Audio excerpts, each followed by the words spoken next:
आज हम इस वीडियो में यूजेस ऑफ हैव सीखेंगे। ठीक है, मैं कोशिश करूंगी कि तमाम यूजेस आपको क्लियर कर दूं। अगर इसके बावजूद भी मुझसे कुछ रह जाता है तो उसके लिए माजरत।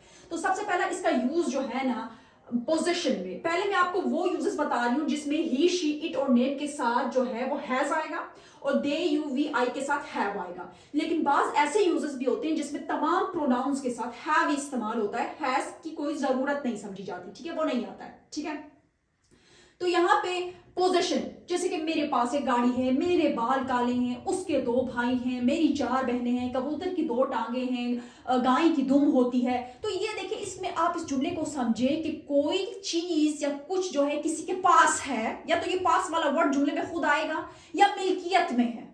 ठीक है, जैसे कि देखें, शी हैज, शी आया है, ही आया है, नेम आया है तो has. She has two brothers, इस जुमले का क्या मतलब है? उसके दो भाई हैं। इसकी जात से जुड़े हुए ना, वो इसके पास है, इसकी मिल्कियत तो खैर हम नहीं कह सकते, तो यहां पे हैज आएगा। उसके दो भाई हैं।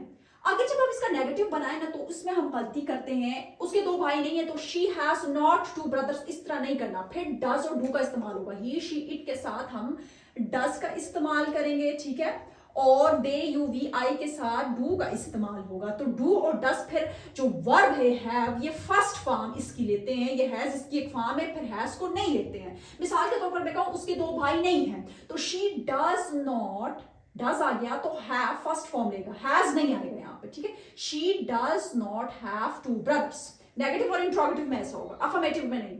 तो क्या उसके दो भाई हैं? डज शी हैव, हैज नहीं। Does she have two brothers? तो इसका आपने ख्याल रखना है। अच्छा, दे, यू, वी, आई और आया तो क्या लगाना है? हैव लगाना है। उस तुम्हारे पास एक काली गाड़ी है, you have a black car. तुम्हारे बाल काले हैं, यू हैव ब्लैक हेयर। ठीक है, अच्छा, तुम्हारे पास काली गाड़ी नहीं है तो you do not have a black car. ऐसा नहीं करना you have not a black car, या गलत हो जाएगा ग्रामेटिकली। ठीक है, क्या तुम्हारे पास काली गाड़ी है? Do you have a black car. तो जब इनका नेगेटिव इंट्रोगेटिव बनाए तो खास आपने इस बात का ध्यान रखना है कि डज और डू का इस्तेमाल होगा। ओके, अगला इस्तेमाल, इंपॉर्टेंट इस्तेमाल है ऑब्लिगेशन। कोई काम आपकी मजबूरी बन जाए, कोई काम आपको करना लाजमी हो जाए। देखें, जैसे कि मुझे खाना पकाना पड़ रहा है, मजबूरी है, मुझे जाना है। अब मैं इस तरह बोल रही हूँ ना, तो इसका मतलब है कि कुछ काम आपको पड़ गया है, लाजमी हो गया है, या मुझे आज लाजमी जाना है, मुझे ये आज लाजमी सबमिट करवाना है, कुछ इस तरह लाजमी का या मजबूरी का सेंस आए। तो इसमें भी ही, शी, इट और नेम के साथ हमने हैज टू। देखे, हैज और हैव के साथ टू आएगा तो इन्फिनेटिव बन गया। ठीक है, हैज टू और दे, यू, वी, आई के साथ हैव टू। जैसे कि अगर जुमला आपके पास आ जाए, she has to go to college today, तो इसका क्या मतलब होगा? ये लाजमी है कि वो आज कॉलेज जाए। ठीक है, उसे आज लाजमी कॉलेज जाना है, या मुझे आज कॉलेज जाना पड़ेगा। उर्दू में इसकी कोई भी जो है ना ट्रांसलेशन हो सकती है, लेकिन बस उसमें मायने लाजमी का आना चाहिए। अच्छा, या मुझे आज कॉलेज जाना पड़ेगा। ठीक है, शी, अब इसका भी नेगेटिव और इंट्रोगेटिव बनाते वक्त डज और डू का इस्तेमाल होगा वही। तो यहां पे जब हम इसका नेगेटिव बनाएंगे, उसे आज लाजमी कॉलेज नहीं जाना है, तो किस तरह होगा? She does not have to. She भी आया है तो हैव टू, हैज टू नहीं होगा क्योंकि डज फर्स्ट फॉर्म लेते हैं। She does not have to go to college today, ये जरूरी नहीं है, ये लाजमी नहीं है कि वो आज कॉलेज जाए। ठीक है, क्या ये लाजमी है? क्या आज जरूरत है कि वो कॉलेज जाए आज? तो डज शी हैव टू, फिर डज स्टार्ट में आ जाएगा, does she have to go to college today. क्या आज जो है वो कॉलेज जाना जरूरी है, लाजमी है उसका? तो ये टू के बाद वर्ब फर्स्ट फॉर्म लेता है, इसलिए गो यहां पे आया। ठीक है, अच्छा, I have to complete, they, you, we के साथ I have to, you have to, we have to. I have to complete my homework, ये लाजमी है कि मैंने अपना होमवर्क कंप्लीट करना है। ठीक है, मुझे आज अपना होमवर्क कंप्लीट करना पड़ेगा, इस तरह भी तर्जुमा हो सकता है। I do not have to complete my homework, ये जरूरी नहीं है, ये लाजमी नहीं है कि मैं अपना होमवर्क जो है वो कंप्लीट करूं। तो हैव टू आ गया, तो हैव टू का मतलब लाजमी। ठीक है, अच्छा, क्या ये लाजमी है कि मैं अपना होमवर्क कंप्लीट करूं? Do I have to complete my homework. ठीक है, अगर मैं इस तरह बोलूं मुझे खाना पकाना पड़ रहा है, तो I have to cook food. ठीक है, तो इस तरह के जुमले बना के आप प्रैक्टिस करें। तो हमने इसके दो इंपॉर्टेंट, एक पोजीशन के लिए और एक ऑब्लिगेशन के लिए हैव के दो इंपॉर्टेंट इस्तेमाल हमने सीख लिए हैं। ओके, हैव का अगला जो तीसरा इस्तेमाल मैं आपको बताऊं, जो टेंसेस हम पढ़ते हैं, प्रेजेंट इंडेफिनिट, प्रेजेंट कॉन्टिन्यूअस, तो प्रेजेंट परफेक्ट टेंस जो हम पढ़ते हैं, चुका है, चुकी है, लिया है, उसमें हैज और हैव का इस्तेमाल होता है ही शी इट नेम के साथ, हैज सिंगल के साथ, ठीक है, वर्ब की थर्ड फॉर्म, यानी वो कपड़े धो चुकी है, मैं खाना खा चुकी हूँ, वो सो चुका है, हम जा चुके हैं, हमने काम कर लिया है, ठीक है। एक काम आप माजी में करते तो हैं लेकिन उसको प्रेजेंट के साथ जोड़ते हैं आप हैं लगा के, ठीक है। जैसे कि वो सना कपड़े धो चुकी है, Sana has washed the clothes, सना कपड़े नहीं धो चुकी है। तो जब इसका नेगेटिव हम बनाते हैं तो हैज के बाद सिंपल नॉट लगाते हैं और ये आसान है क्योंकि इसके नेगेटिव में भी थर्ड फॉर्म लगती है, इसके इंट्रोगेटिव में भी थर्ड फॉर्म लगती है। Sana has not washed the clothes, क्या सना ने कपड़े धो लिए हैं या क्या सना कपड़े धो चुकी है, तो has Sana washed the clothes. अब देखिए आप इसके साथ हैड भी सीख रहे हैं। हैड किस तरह सीख रहे हैं, जब आप इसको वो क्या सना कपड़े धो चुकी थी तो हैड लग जाता है, तो हैड तो तमाम प्रोनाउंस के साथ आता है, सना हैड वॉश्ड द क्लॉथ्स, इसी तरह, ठीक है। दे यू वी आई के साथ हैव आता है और उधर भी वर्ब की थर्ड फॉर्म जो है यहाँ पे we have sent the email, हम जो है ईमेल सेंड कर चुके हैं, यानी मैंने भेजने का काम कर दिया है, ये सेंड वर्ब की थर्ड फॉर्म है, ठीक है, सेंड की। We have sent the email, हम ईमेल सेंड कर चुके हैं। We have not sent the email, हम ईमेल सेंड नहीं कर चुके हैं या हमने अभी तक जो है वो ईमेल सेंड नहीं किया है। क्या हम ईमेल सेंड कर चुके हैं, have we send the email, तो हैव जो है इंट्रोगेटिव में हेल्पिंग वर्ब है, यहाँ पे स्टार्ट में आ जाता है, ठीक है। हेल्पिंग वर्ब यहाँ पे प्रेजेंट परफेक्ट में एज अ हेल्पिंग वर्ब आते हैं। हेल्पिंग वर्ब का मतलब यहाँ पे ये मेन वर्ब नहीं है, मेन वर्ब यहाँ पे सेंट है, मेन वर्ब यहाँ पे वॉश्ड है। ये हैज और हैव यहाँ पे हेल्पिंग वर्ब हमें क्या बताते हैं कि ये प्रेजेंट परफेक्ट का जो है प्रेजेंट परफेक्ट का टेंस है, क्योंकि एक होता है पास्ट परफेक्ट, तो हैड हैव और हैज हमें ये बताते हैं कि ये प्रेजेंट का है और वो जो है पास्ट का है, क्योंकि उसमें भी वर्ब की थर्ड फॉर्म लगती है और इसमें भी वर्ब की थर्ड फॉर्म लगती है, पास्ट परफेक्ट और प्रेजेंट परफेक्ट में, ठीक है। तो हैज हैव हेल्पिंग वर्ब हमें हेल्प करते हैं कि ये किस टेंस का परफेक्ट टेंस है। इसी टेंस का हम पैसिव भी तो सीखते हैं ना, जैसे एक्टिव सेंटेंसेस होते हैं 12 उस तरह के पैसिव भी होते हैं। अब देखिए जो 12 टेंसेस हम सीखते हैं ना उसमें हमें काम करने वाले का पता होता है, जैसे कि सना ने कपड़े धोए हैं, यहाँ पे हमने जो है ईमेल सेंड किया है। पैसिव सेंटेंसेस वो होते हैं जिसमें जो काम करता है ना उसका जिक्र नहीं होता है, उसका जिक्र करना जरूरी नहीं होता, यानी काम करने वाला गायब होता है, तो इसलिए पैसिव। अब देखिए मैंने इन्हीं को पैसिव में किया है। अब इसमें भी वर्ब की थर्ड फॉर्म लगती है और हैज और हैव सब्जेक्ट के मुताबिक लगते हैं, ठीक है। यहाँ पे सब्जेक्ट के मुताबिक आपने हैज बीन और हैव बीन लगाना है, वर्ब की थर्ड फॉर्म का इस्तेमाल इसमें भी होगा। अब देखिए the clothes have been washed, been आ गया हैव के साथ, तो ये तो पैसिव तो है लेकिन इसका तर्जुमा क्या होगा, कपड़े धोए जा चुके हैं। अब ये कपड़े किसने धोए हैं उसका जिक्र नहीं है, लेकिन जब मैं कहती हूँ सना हैज वॉश्ड द क्लॉथ्स, तो सना ने कपड़े धो चुकी है, तो वो एक्टिव है प्रेजेंट परफेक्ट का, कपड़े धोए जा चुके हैं तो ये प्रेजेंट परफेक्ट का पैसिव है। तो क्लॉथ्स बहुत से हैं तो have been, the clothes have been washed, कपड़े नहीं धोए जा चुके हैं, the clothes have not been washed, have और बीन के दरमियान नॉट, क्या कपड़े धोए जा चुके हैं, तो किस तरह होगा, have the clothes been washed, ठीक है। अब अगर मैं ये we have sent the email, इसको अगर मैं पैसिव करती हूं तो ईमेल को जब मैं यहाँ पे सब्जेक्ट बनाती हूं, the email has been sent, email भेजी जा चुकी है, ईमेल को किसने भेजा उसका जिक्र नहीं है तो पैसिव है, ठीक है। तो अंग्रेज इस तरह बोल देते हैं, अक्सर कहते हैं कि बाय भी लग जाता है, तो जहां पे बाय आएगा वो पैसिव है। देखिए बाय जब लगा के बनता है ना तो उसका आप डूअर का जिक्र करना चाहें तो वो लास्ट में होता है, the email have been sent by us, तो वो जरूरी नहीं है बोलना, लेकिन बाय लगा के भी जो बनता है वो भी पैसिव में ही होता है, ये भी पैसिव ही है। अच्छा, ईमेल नहीं भेजी जा चुकी है, the email has not been sent, has और बीन के दरमियान में नॉट, ईमेल सिंगल है तो हैज, क्या ईमेल भेजी जा चुकी है, भेजने वाले का जिक्र नहीं है तो फिर ये क्या है, ये पैसिव है। Has the email been sent, क्या ईमेल भेजी जा चुकी है, तो हमने तीसरे और चौथे इस्तेमाल में हैज और हैव का इस्तेमाल प्रेजेंट परफेक्ट टेंस में और फिर उस प्रेजेंट परफेक्ट टेंस का पैसिव में सीखा, ठीक है। ओके, अभी हम हैव का इस्तेमाल, इससे पहले हमने प्रेजेंट परफेक्ट टेंस फिर उसका पैसिव में, अब हैव का इस्तेमाल फ्यूचर परफेक्ट टेंस और उसके पैसिव में सीखेंगे, यानी अभी हम टेंसेस में हैं, ठीक है, जहां पे हैज और हैव आता है, लेकिन जब फ्यूचर परफेक्ट टेंस की मैं बात कर रही हूं ना तो उसमें विल की वजह से सिर्फ यूज होगा हैव का, हैज का नहीं, क्योंकि ये विल जो है अपने साथ फर्स्ट फॉर्म लेता है और ये हैव को लेता है तमाम प्रोनाउंस के साथ, हैज को नहीं लेता, तो he will has done his work नहीं, have, he will have, she will have, they will have, you will have, ठीक है। तो he will have done his work, तो किस तरह होगा, वो अपना काम मुकम्मल कर चुका होगा, हम अपना काम मुकम्मल कर चुके होंगे, वो अपना काम मुकम्मल कर चुकी होगी। तो उर्दू तर्जुमे इनके इस तरह बनते हैं। तो जब नेगेटिव बनाते हैं, वो अपना काम मुकम्मल नहीं कर चुका होगा, तो he will not have done his work, verb की थर्ड फॉर्म, ठीक है। तो डन वर्ब की थर्ड फॉर्म है, नेगेटिव में भी, इंट्रोगेटिव में भी, सब में जो है वो थर्ड फॉर्म में आएगी, ठीक है। तो यहां पे विल हैव, यहां पे हैव का इस्तेमाल होगा, हैज का नहीं। क्या वो काम कर चुका होगा, तो will he have done his work, ठीक है।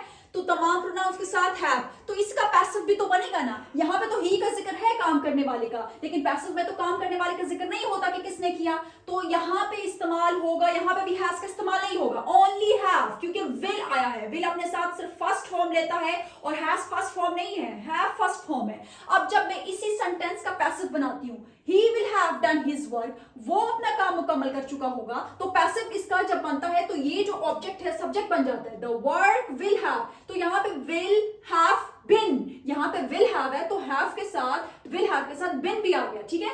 will have been, the work will have been done। Passive में भी वर्ब की हम थर्ड फॉर्म का इस्तेमाल करते हैं। तो इसका तर्जुमा क्या होगा, काम मुकम्मल किया जा चुका होगा। किसने किया उसका बताना जरूरी नहीं, ठीक है। तो यहाँ पे he will not have done his work का पैसिव जब हम बनाएंगे नेगेटिव का, the work will not have been done, will के बाद not, ठीक है। ऐसा नहीं the work will not will have been फिर not, इस तरह नहीं करना है। जब बहुत से ज्यादा हेल्पिंग वर्ब हो तो हमने not को उनके दरमियान में एडजस्ट करना है। the work will not have been done, काम मुकम्मल नहीं किया जा चुका होगा। अब जब हम इसका इंट्रोगेटिव सवाल ये बनाएंगे, क्या काम मुकम्मल किया जा चुका होगा, तो विल स्टार्ट में आ जाएगा, विल द वर्क, फिर सब्जेक्ट विल के बाद आ जाएगा, will the work have been done, क्या काम मुकम्मल किया जा चुका होगा। तो हमने यूजेस ऑफ हैव में इसका फिफ्थ इस्तेमाल फ्यूचर परफेक्ट टेंस में, जिसको हम एक्टिव भी कहते हैं, जिसमें काम करने वाले का जिक्र होता है, उसमें ओनली हैव, हैज नहीं। और फिर उसी फ्यूचर परफेक्ट, इसका छठा इस्तेमाल फ्यूचर परफेक्ट टेंस का पैसिव जो होता है उसमें सीखा, ठीक है। ओके, अब हम सातवें और आठवें इस्तेमाल में present perfect continuous tense, future perfect continuous tense में इसको पढ़ेंगे। यानी एक काम माजी से जो है स्टार्ट है तो परफेक्ट, और अभी भी कंटिन्यू है तो कॉन्टिन्यूअस। तो अब present perfect continuous, future perfect continuous और पास्ट परफेक्ट कॉन्टिन्यूअस, इनके जो है पैसिव नहीं बनते हैं, ठीक है। तो यहाँ पे ये एक्टिव भी है। अगर टेंसेस से रिलेटेड आप, मेरी वीडियो यूट्यूब में मौजूद है, 12 टेंसेस को मैंने एक ही वीडियो में कवर किया है, आप वो लाजमी देखिएगा। तो देखिए, अब प्रेजेंट परफेक्ट कॉन्टिन्यूअस टेंस में वर्ब की फोर्थ फॉर्म लगती है और फ्यूचर परफेक्ट कॉन्टिन्यूअस टेंस में भी वर्ब की फोर्थ फॉर्म लगती है। फोर्थ फॉर्म कौन सी होती है, जो आईएनजी वाली होती है, रनिंग, ईटिंग, गोइंग, ठीक है। तो यहाँ पे अब हैज भी आएगा और हैव भी आएगा प्रेजेंट परफेक्ट कॉन्टिन्यूअस टेंस में। ही, शी, इट के साथ और नेम के साथ आपने हैज बिन, और दे, यू, वी के साथ आपने हैव बिन। तो अब आप कहेंगे हैव बिन और हैज बिन, तो अभी आपने प्रेजेंट परफेक्ट और फ्यूचर परफेक्ट में भी बताया था कि हैज बिन और हैव बिन आ रहा था, लेकिन जब उसके बाद वर्ब की थर्ड फॉर्म आ जाए तो वो पैसिव है, प्रेजेंट परफेक्ट का और फ्यूचर परफेक्ट टेंस का, ठीक है। लेकिन यहाँ पे तो हैज बीन और have been future present perfect continuous tense में आ रही है, उसके बाद वर्ब की फोर्थ फॉर्म आ रही है, ठीक है। अब देखिए, मैं कह रही हूँ, अब यहाँ पे सिंस और फॉर का भी इस्तेमाल होता है, टाइम का जिक्र है। हम कहते हैं सुबह से बारिश हो रही है, मैं सुबह से पढ़ रहा हूं, वो सुबह से काम कर रहे हैं, हम 5 साल से यहाँ पे रह रहे हैं। तो फिर ये क्या है, ये जुमले प्रेजेंट परफेक्ट कॉन्टिन्यूअस से ताल्लुक रखते हैं। सुबह से बारिश हो रही है तो इट, ठीक है। इट के बाद हैज बिन, वो वर्ब की फोर्थ फॉर्म रेनिंग। सिंस, अब मुझे टाइम का पता है, पॉइंट ऑफ टाइम है मॉर्निंग, सिंस मॉर्निंग, या मैं कहूँ 5 बजे से हो रही है, वो भी पॉइंट ऑफ टाइम है, टाइम का मुझे पता है, तो सिंस जो है वो 5 o'clock। अब जब हम इसका नेगेटिव बताएंगे, सुबह से बारिश नहीं हो रही है, तो सिंपल आपने हैज और बिन के दरमियान में नॉट लगाना है। It has not been raining since morning, इधर भी फोर्थ फॉर्म, इधर भी, यानी नेगेटिव, अफर्मेटिव, इंटरोगेटिव, सब में वर्ब की जो है वो फोर्थ फॉर्म यानी आईएनजी वाली फॉर्म का इस्तेमाल होगा। क्या सुबह से बारिश हो रही है, तो has it been raining since morning, ऐसे हो जाएगा। दे, यू, वी, आई के साथ हैव बीन। अब देखिए, मैं कह रही हूं मैं 2 घंटे से पढ़ रही हूं। अब ये कौन से 2 घंटे हैं, 1 से 2 तक के हैं, टाइम मेंशन नहीं है, सही पता नहीं है, पीरियड उसमें दिखाया जा रहा है, या मैं 2 साल से पढ़ रही हूँ, या मैं 2 महीने से पढ़ रही हूँ, तो हम फॉर लगाएंगे। जैसे कि मैं 2 घंटे से पढ़ रहा हूँ, तो आई के बाद तो have been, they have been, you have been, तो they, I have been studying, यहाँ पे भी वर्ब की फोर्थ फॉर्म फॉर 2 hours। मैं 2 घंटे से नहीं पढ़ रहा हूँ या नहीं पढ़ रही हूँ, I have not been studying for 2 hours। क्या मैं 2 घंटे से पढ़ रही हूं, तो हैव स्टार्ट में आ जाएगा, हैव आई बीन, फिर subject been studying for 2 hours. अब हम फ्यूचर परफेक्ट कॉन्टिन्यूअस टेंस की बात करते हैं, तो इसमें ओनली हैव आएगा, फोर्थ फॉर्म तो इधर भी इस्तेमाल होगी, लेकिन ओनली हैव क्योंकि विल आया है, और मैंने आपको इससे पहले उसमें भी बताया कि विल जो है वो हैव लेता है, यानी फर्स्ट फॉर्म। अब देखिए, she will have been, she will have been working here for 5 years। आपके सामने इस तरह का सेंटेंस आता है तो उसका उर्दू तर्जुमा क्या होगा? वो यहां 5 साल से काम कर रही होगी। अभी फ्यूचर का है ना, आगे की तो आएगा ना, कंटिन्यूअस है तो रही होगी, रहा होगा, तो she will have, you will have, I will have, Sana will have, it will have, तमाम प्रोनाउंस के साथ विल हैव। तो she will have been working here for 5 years, वो यहां 5 साल से। अब 4 किस लिए लगा? क्योंकि पीरियड ऑफ टाइम है, कौन से 5 साल है उसका जिक्र नहीं है, तो she will have been working here for 5 years, वो यहां 5 साल से काम कर रही होगी। She will not have been working here for 5 years, वो यहाँ 5 साल से काम नहीं कर रही होगी। Will she have been working here for 5 years, क्या वो यहाँ 5 साल से काम कर रही होगी? तमाम बात जो है प्रैक्टिस की है, जितना टेंसेस आप बनाएंगे, जितना प्रैक्टिस करेंगे बोलने की, तो उस तरह आपको बार बार समझ आ जाएगी। महज सिर्फ एक वीडियो देखकर उसको जहन में बिठाने से आपको समझ नहीं आएगी, ठीक है? तो 7th यूज हमने प्रेजेंट परफेक्ट कॉन्टिन्यूअस में हैव और हैज का इस्तेमाल देखा, और 8th यूज में फ्यूचर परफेक्ट कॉन्टिन्यूअस में हमने ओनली हैव का इस्तेमाल देखा। अब हम इसके और यूजेस की तरफ बढ़ते हैं। हैव का 9वां और 10वां इस्तेमाल उसी तरह जो है वो एक्टिव पॉजिटिव और पैसिव पॉजिटिव में, यानी एक्टिव और पैसिव सेंटेंसेस तो समझ आ गई कौन से हैं। पॉजिटिव को समझे मतलब करवाना, मैं अपने बहन से घर का काम करवाती हूँ, वो मुझसे जो है सारा काम करवाती है, हम इलेक्ट्रिशियन से घर के सारे जो है पंखे ठीक करवाते हैं।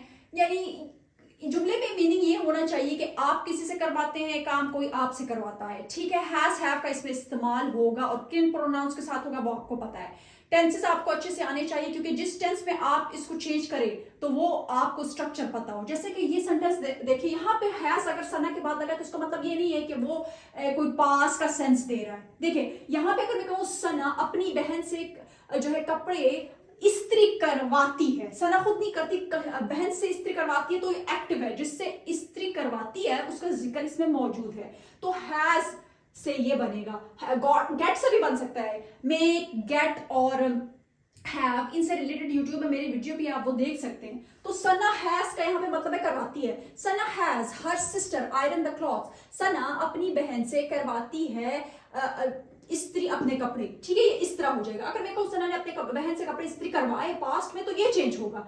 ये वाला वर्ब जो है ना बेयर इन्फिनेटिव है, ये चेंज नहीं होगा, ये फर्स्ट फॉर्म लेगा, ये फर्स्ट फॉर्म में होगा, चेंज इसमें होगा, ये हैज हैड हो जाएगा। Sana had her sister iron the clothes, Sana ने अपनी बहन से कपड़े इस्त्री करवाए।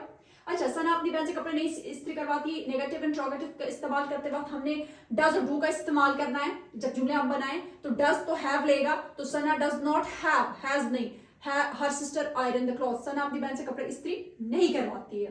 क्या सना अपनी बहन से कपड़े इस्त्री करवाती है? तो डज स्टार्ट में आ जाएगा, does Sana have her sister iron the clothes. अच्छा, इसी तरह दे, यू, वी, आई के साथ तो हैव का इस्तेमाल करना है। हम दर्जी से कपड़े सिलवाते हैं, वी हैव, हम करवाते हैं, द टेलर दर्जी से, स्टिच सिलवाते हैं, द क्लॉथ्स कपड़े। हम दर्जी से कपड़े नहीं सिलवाते हैं, तो we do not have the tailor stitch the clothes. यहाँ पे हमने हैव के बाद उसका जिक्र करना होता है जिससे हम काम करवा रहे हैं। क्या हम दर्जी से कपड़े सिलवाते हैं? तो do we have the tailor stitch the clothes. जब आप एक्टिव सेंटेंसेस बनाते हैं ना, तो उनका पैसिव स्ट्रक्चर भी होता है, पैसिव में वर्ब की थर्ड फॉर्म लगती है। अब देखें यहाँ पे मैंने उसका जिक्र नहीं किया जिससे मैं काम करवा रही हूँ, तो सेंस पैसिव का दे रहा है। तो सना हैज द क्लॉथ्स आयरन्ड, अब यहाँ पे वर्ब की थर्ड फॉर्म लगा तो उसका तर्जुमा क्या होगा? सना जो है अपने कपड़े इस्त्री करवाती है, ठीक है? अब किससे करवाती है उसका जिक्र नहीं, तो वर्ब की थर्ड फॉर्म। यहाँ पे जो है ना कपड़े का जिक्र आएगा, वहां पे जो है हैज के बाद बहन का जिक्र था। सना अपने कपड़े इस्त्री नहीं करवाती है, तो Sana does not have the clothes ironed. क्या सना अपनी कपड़े इस्त्री करवाती है? तो does Sana have the clothes ironed. तो यहाँ पे भी डज और डू का इस्तेमाल होगा। अच्छा, we have the clothes stitch, हम अपने कपड़े जो है वो सिलवाते हैं, जिससे सिलवाते हैं वो टेलर है, वो फुप्पी है, वो खाला है, वो जो भी है उसका जिक्र नहीं। हम अपने कपड़े जो है वो नहीं सिलवाते हैं, we do not have the clothes stitched, verb की थर्ड फॉर्म, ठीक है? और क्या हम अपने कपड़े जो है वो सिलवाते हैं? तो do we have have the clothes stitched, क्या हम अपने कपड़े सिलवाते हैं। तो हमने कॉजेटिव वर्ब जिसका मतलब है करवाना, एक्टिव सेंटेंसेस भी सीखे, पैसिव सेंटेंसेस भी सीखे, जिसमें हैव एज अ या has as a causative verb इस्तेमाल होता है। ओके, अब हम यूजेस ऑफ हैव में इंपॉर्टेंट इस्तेमाल देखेंगे कंडीशनल सेंटेंसेस में। कंडीशनल सेंटेंसेस 0, 1, 2 वो हम पढ़ते हैं, लेकिन उसमें हैव का इस्तेमाल नहीं होता है। कंडीशनल टाइप जो 3 है ना, थर्ड कंडीशनल सेंटेंसेस मैं आपको बता रही हूँ साथ साथ में भी, उनमें होता है। जैसे कि अगर वो वहां ना गए होते तो उनका हादसा ना हुआ होता, यानी हम माजी के बारे में इसमें बात करते हैं, एक काम माजी में हो गया है लेकिन हम कहते हैं उसके बारे में पछता रहे होते हैं कि काश वैसा ना हुआ होता, ऐसा हुआ होता, लेकिन उसका कोई फायदा नहीं है क्योंकि वो काम हो चुका है। जैसे कि अगर वो वहां ना गए होते तो उनका हादसा ना हुआ होता, उनका हादसा हो चुका है, वो मर गए हैं। तो ये जो इफ वाला है ना, ये पास्ट परफेक्ट के मुताबिक बनता है, यानी हैड और वर्ब की थर्ड फॉर्म रख के बनता है। और यहाँ पे फिर ये जो है रिजल्ट क्लॉज में वुड हैव और वर्ब की थर्ड फॉर्म, अगर वो वहां ना गए होते, if they had not gone there, had उसके बाद नॉट वर्ब की थर्ड फॉर्म, तो उनका हादसा ना हुआ होता, दे वुड। अब ये ख्याली है ना, इमेजिनरी बाद में हम वुड का इस्तेमाल करते हैं, they would not have had an accident. यहाँ पे हैड जो है ना ये वर्ब है, यानी ना हुआ होता उनके साथ हादसा। अच्छा, if I had studied hard, अगर मैंने जो है पढ़ाई की होती, सख्त पढ़ाई की होती, हैड वर्ब की थर्ड फॉर्म है, ठीक है। तो आई वुड हैव, अब मैं ख्याल में सोच रहा हूं कि अगर अच्छी पढ़ाई की होती तो आई वुड हैव पास, तो मैं पास कर चुका होता एग्जाम, जो कि मैं फेल कर चुका हूं माजी में, ठीक है। मॉडल वर्ब्स के साथ जैसे could have, may have, might have, should have और मस्ट हैव, वुड हैव का तो हमने देख लिया ना यूजेस, ठीक है। उधर कुड हैव यानी ये सारी पास्ट के बारे में, पास्ट की पॉसिबिलिटी के बारे में। कुड के बाद, हैव के बाद थर्ड फॉर्म लगेगी, सही है। कुड हैव कर सकता था, I could have helped you, मैं तुम्हारी मदद कर सकता था। She could have called you, वो तुम्हें कॉल कर सकती थी। मैं हैव, पास्ट यानी माजी के कोई काम के होने के चांसेस। मे हैव में हमें थोड़ा यकीन होता है, मे और माइट में अक्सर कंफ्यूजन होती है। मे में हमें थोड़ा यकीन होता है, माइट में हमारा यकीन बहुत कम होता है। दे मे हैव लेफ्ट, मुमकिन है, ये शायद है वो निकल चुके हों या वो निकल गए हों। ही मे हैव स्लिप्ड, शायद वो सो चुकी हो, यानी माजी में। माइट हैव ये past possibility, she might have forgotten it, शायद वो भूल गई हो या शायद वो भूल चुकी हो। She might have given it to him, शायद मुमकिन है उसने उसे वो दे दिया हो या वो उसे दे चुकी हो। शुड हैव करना चाहिए था, you should have called me, तुम्हें मुझे कॉल करनी चाहिए थी। You should have told me, तुम्हें क्या करना चाहिए था, तुम्हें मुझे बताना चाहिए था। और 16 अब इसका यूज है मस्ट हैव, ये भी पास्ट पॉसिबिलिटी का है। They must have completed their work, उन्होंने अपना काम मुकम्मल कर लिया होगा, यानी गा का मतलब ये नहीं कि फ्यूचर में, माजी में उन्होंने अपना काम मुकम्मल कर लिया होगा, ठीक है। ये पास्ट पॉसिबिलिटीज के बारे में बता रहे हैं। तो आई होप कि यूजेस जो हैव के हैं ये आपके लिए काफ़ी होंगे। आप इस वीडियो को लास्ट तक देखिएगा, समझिएगा कि हम हैव को इंग्लिश ग्रामर में कितना ज़्यादा इसका इस्तेमाल है, और ये वीडियो आपको काफ़ी हेल्प करेगी अगर आप इसको लास्ट तक देखेंगे। Thank you.